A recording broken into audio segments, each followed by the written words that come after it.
السلام عليكم ورحمة الله تعالى وبركاته. أصحابتنا جعلها يو كسور دوادا برنامج دياري صارها برنامج هذا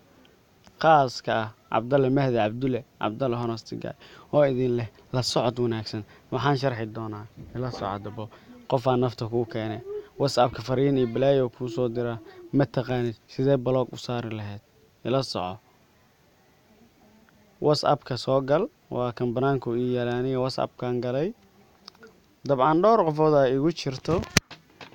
waxaan rabaa shakhsigan uu korayo Ghanaian-ka inaan saaro blog seen u saaraya waa dhaxgalay markii aad asiga dhax gasho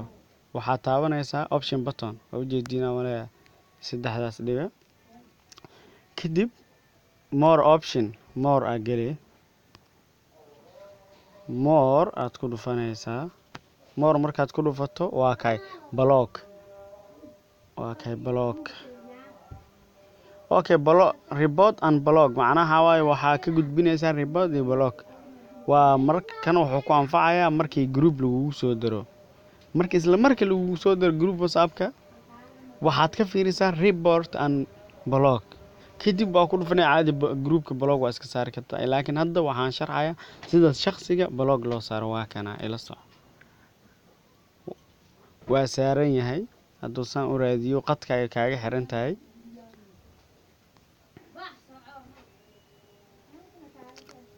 in yar sugo ku dhaay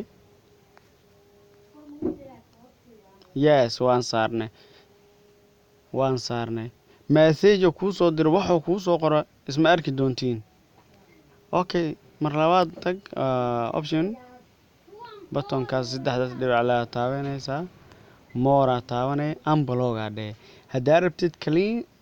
clear chat macnaha wada sheekaysigiisina iska dirtaa rabtaa shakhsi kale ku baraatikeed doona hadda blog se loogu qaadaa shakhsigan more gal unblog dheh waa ka qaadnay okay tusaale waxaan rabaa qofkana wax ii soo dir inaan iska titiro seen ku titira waa asina waa fudayd seen ku titira ila soco waxaad tagaysaa meesha dhibcihii gale kadib waxaad taabanaysaa more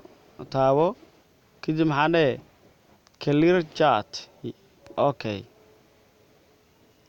waxaa dhici doona shaashada aad u jeeday cadaanaysaa waa kay wuxuu ku soo qoro ma jiro asxaabtaan jecelahay waa barnaamij diyaari faa'iideynta bulshada caawiye soo saare Abdullahi Maadi Cabdulle Honestigaay oo idin leh haddii aad aragto fiidiyogan like iyo share waa xaqaaga la wadaag asxaabtaada subscribe saar channel-kayga Abdullahi Honestigaay maasanid meel walba joogtiin nabad iyo nolol sidaayo amaana Allah isma dhaafno asxaabtaan insha Allah wassalaamu calaykum waraxmatullaahi ta'ala wabarakaatuh